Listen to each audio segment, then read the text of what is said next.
Thank you, Jeannie. Well, one of our favorites, of course, is Lila Rose, who currently serves as the president of Live Action. She has dedicated herself to building a culture of life and ending abortion. At age 15, she founded the organization and has led numerous undercover investigations, of which I know you've been seeing on the news, exposing corruption and illegal activity at Planned Parenthood, the nation's biggest abortion chain. Her work has documented rampant sexual abuse cover-ups, racism, medical misinformation, the willingness to assist sex traffickers, and false statements made by Planned Parenthood executives. As a freshman at UCLA, she founded the pro-life student magazine, The Advocate. The Advocate is now the largest pro-life student publication in the country, distributed at over 300 high school and college campuses with a circulation of over 200,000. Ladies and gentlemen, would you please welcome to the podium the president of Live Action, Lila Rose.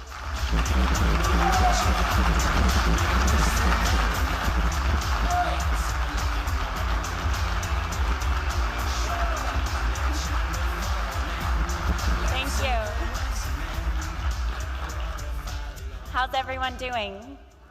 We're having a wonderful afternoon. Thanks so much, Family Research Council and Gil and Tony and all the others for putting on this wonderful event. I'm very happy to get to be here. I'm very happy to get to be here in particular because I was at another convention hotel, similar to this one, to give a speech, and I was on my way there, and there were going to be about 1,000 pro-lifers that were going to be there, men and women, some young people. And I was on my way, and outside of the hotel, there were 10 folks standing outside to protest. And one of them was a woman, and she was holding a sign that said, 95% of women hate Lila. So I'm hoping I have some better chances with this crowd.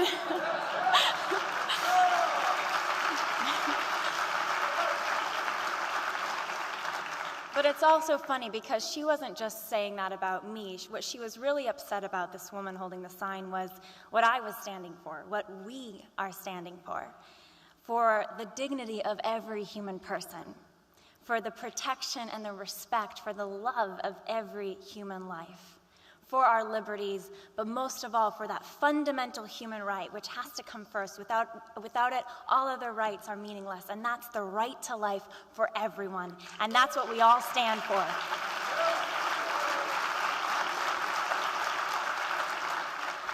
You know, we hear so much today about this crisis that's happening from people who claim to be defenders of women. They're talking about how we, pro-lifers, value voters, women here, men here, are waging a war on women. You may have heard this, the war on women in the last few months. And coming here, I think, well, do I need to duck and cover? Do the women here, are we in some kind of danger because we're part of the war on women, or a war is being waged against us? The reality is, and what we know, is that there is a problem happening. There is danger. Women are facing danger today. But it's not because ladies can't get free birth control or free abortions. That's not the real war on women. The real war on women, the real violence, the real danger that is posed to so many women first starts in the womb, and I'll be talking about that more later, the fact that unborn women across the world are being discriminated against, are being killed by the millions, by the hundreds of millions. That's one war on women. But also the war on the majority of women, where more women say that we're pro-life than we're pro-choice. Pro-lifers are in the majority. And this war on our ideals, on our beliefs, on our faith, on our religious liberty, that's the real war on women that's happening today in America. You know, we're all here because we value something. We value something and we hold it very dear. And we believe in an America that protects and respects every human life. We believe in an America where the weakest and the most innocent among us should be protected, should be cared for. Mother Teresa, the humble nun from Calcutta, who always had very wonderful and wise things to say to us, she had comments about how when we stop protecting the weakest among us, when we stop valuing life, then we lose everything. And she said, in a nation where a mother can kill her own child, What is left but for you and for I to kill one another? Mother Teresa is saying that fundamental bond, that place where we should be the safest and the most cared for, the family, that sanctuary, that building block of civilizations, the family. When the family is under threat and when family members are turned in on themselves, turned against each other, how can we have a strong economy? How can we have a strong nation? How can we have strong foreign policy? We can't have strong anything if we don't have strong bonds that connect each other, strong families, love between spouses, love between mother and child, father and child. That is the foundation of our great country.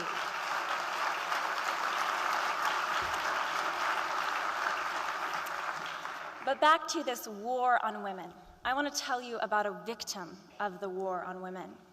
It's a young woman, my age, named Tonya Reeves. She's 24 years old. You may have heard about Tonya, or maybe not. Not many people reported about her in the media. 2 months ago, Tonya found herself in a very difficult situation, and she went to a Planned Parenthood clinic to seek an abortion. Now, we should know something. We may already know this here, but Planned Parenthood is the biggest abortion chain. They kill over 300,000 children every year. They get $1 billion in their budget, over $500 million from the government. And Planned Parenthood offers over 95% of their services to pregnant women is, guess what? It's not prenatal care, it's not adoption, it's abortion. Where's the reproductive choice, the freedom in that? I don't know, but it's abortion.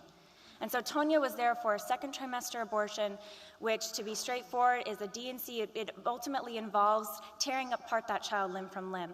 And after the procedure was done, Tonya was not feeling well. She was waiting. They weren't ready to let her go home because she was actually not doing very well at all. And what ended up happening is for 5.5 hours, Tonya was bleeding internally in that abortion clinic, in that Planned Parenthood clinic. And they didn't call the ER. They didn't call the paramedics. And there's a reason for that. Planned Parenthood, as you may know, is very careful about their image. They care a lot about how they appear in the media. They spend a lot on advertisements and marketing, and they're very good at PR.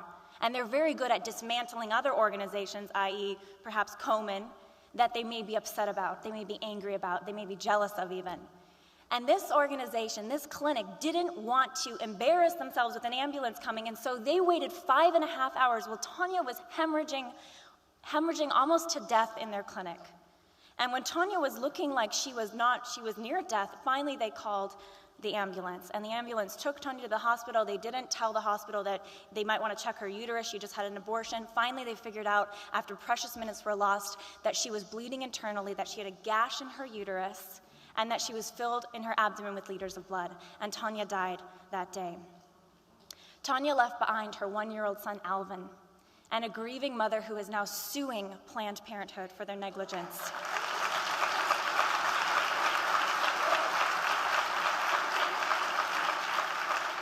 But Tonya is the real face of the war on women. Women who have been lied to by powerful interests with powerful population control ideologies who are telling us women that abortion will liberate us, that abortion will solve our problems, but we know it's not true. We know the emotional threat of abortion, and we know too often, the physical threats of abortion against our own bodies as well as against our children. And Tonya is a victim. Tonya should remind us of all of it. You know, we are in the majority, but the DNC, Cecile Richards, head of Planned Parenthood, who got to speak at the DNC, our current administration refuses to acknowledge this, refuses to acknowledge even the pro-life Democrats, the pro-life women who are Democrats, who stand strong for the right to life. They refuse to acknowledge this. Instead, our current administration is pushing more and more extreme abortion agendas.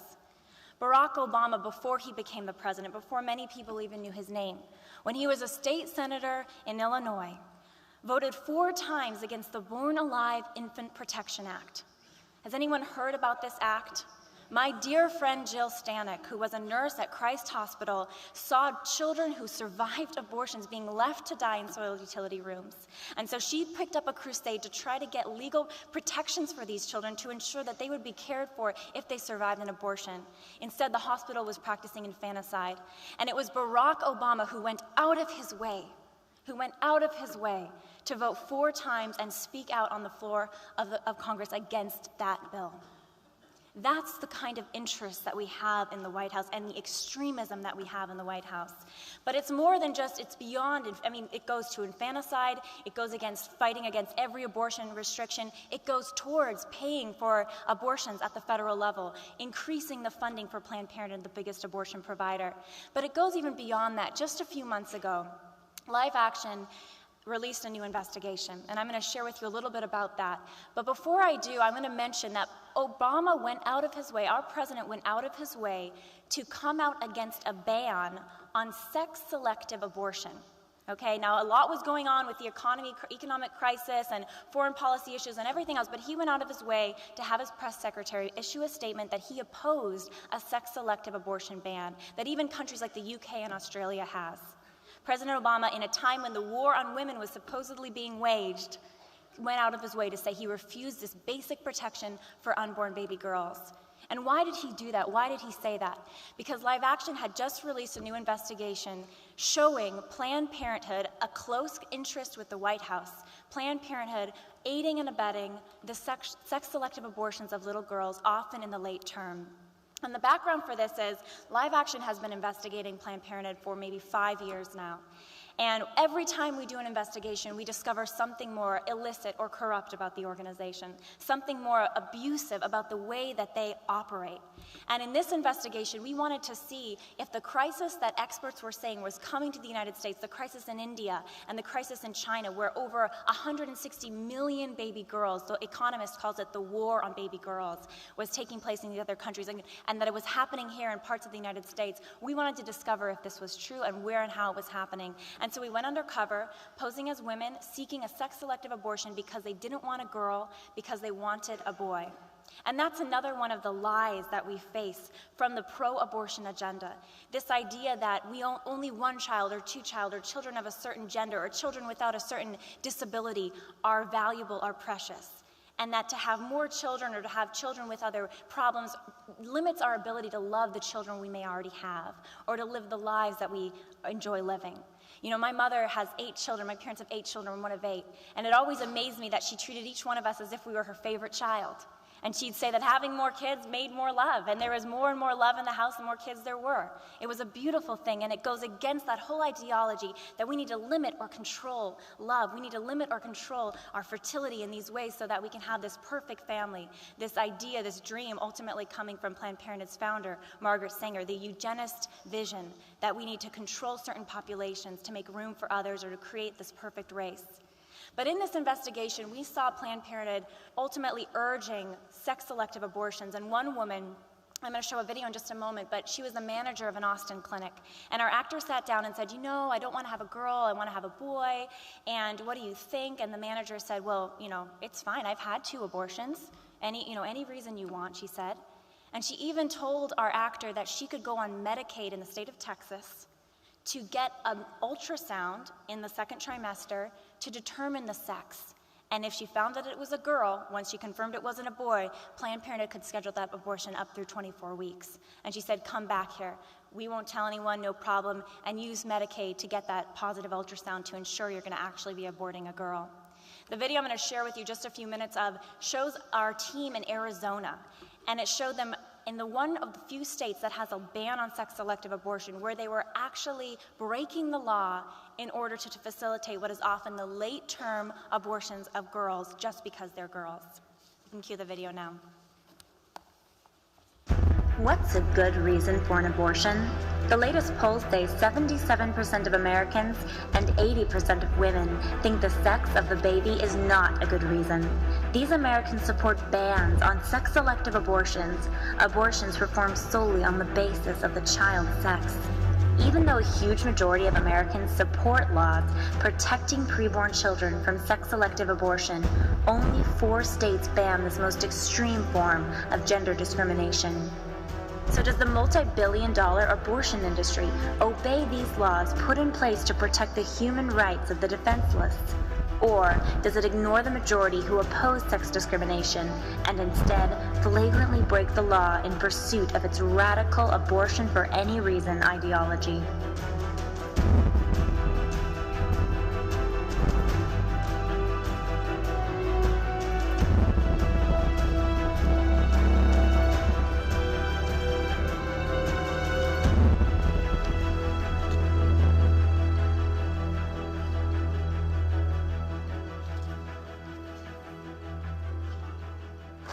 Hi. I was wondering if I could talk to someone about scheduling a termination. Okay, you need to do the informed consent first. Could I just ask like a few questions, or? Sure, what do you want? How long after can you get pregnant again? 2 days. I actually am trying to get pregnant. Okay. I just want to terminate this pregnancy Right. because of But no, the gender. like I said, because of, don't tell us that. We don't want to know, because one of the things on here says, Oh, I didn't see the word. yeah, it says that you are not doing this because of race or sex. Oh. Oh, I initialed everything without reading. No, that's fine. That's better, because Okay. there's a... So I just shouldn't say that anymore? Yeah, don't say that. Wait, why? Because state law says we cannot do a termination on somebody just because of race and gender. State law says we cannot do a termination on somebody just because of race and gender. One of the things you have to sign is Oh, okay. affidavit that abortion is not being performed on the basis of sex or race. Sex And you or have race. to sign, you have to put your name in there and say that. That's crazy that they're making a law that's saying that I can't terminate and decide what gender I want. Yeah, well, they're telling us that we can't do that the doctor cannot do the procedure just determined on sex and race. Yeah. So. Okay, so I if just you shouldn't want- say it yeah. anymore. You just have to put your name in there when and if you decide you're gonna come in and have the procedure. I mean, you can tell her. She's gonna tell you the same thing. Just don't let it be known. Just don't let it be known. Oh. That's just a sample of our findings. But the good news is that videos like this cut through the rhetoric and the lies and shows in a straightforward way what's really happening at these abortion clinics, what's really happening at the nation's largest abortion provider.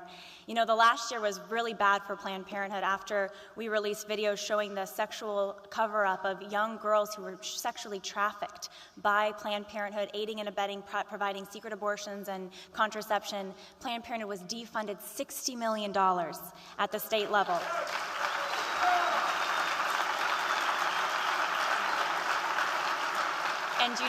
And you know, under a new president in 2013, they better get prepared, because all that federal funding, thank you, Governor Romney, has pledged to end, so that the American family is no longer complicit in the abortion and the misdeeds of this organization.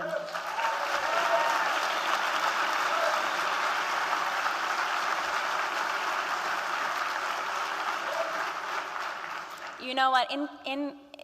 As we prepare for November, and I am very hopeful about November. I'm very hopeful because of all of you. I'm very hopeful because of the young people we see who are getting excited to make sure that we have a president that is going to stand up for life and stand up against organizations like Planned Parenthood.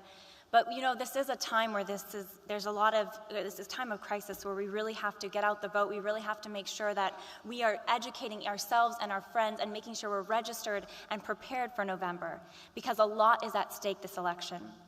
And so when we think about this war on women, when we think about the attacks that are coming, this partisan talk about this war on women, let's remember the women like Tonya and the women like the unborn women in the womb who are the victims of abortion, and the women like us here in this room who value our religious liberty and who value the right to life. And let's remember the women who are abuse victims, who are being taken to Planned Parenthoods, and that our abuse is just being covered up, just being aided and abetted, not being taken seriously. And I believe with my whole heart that when we get the facts out, that when we get the vote out, that when we encourage people that we can take our country back, and that we can create a country that's founded and protects the right to life, I believe that we are going to see that day again soon, when every life is respected and protected in this nation. And it's up to the people, like the people here in this room, to take on the call and say, we can do this together. We're under a just God, and we can prevail because He loves each life that He gives to us, each life that He creates. He loves each one of us. And so we will see great things this November, and we'll see even better things in 2013 when we start to create that country where every life is protected by love and by law. Thanks so much for having me. Thank you.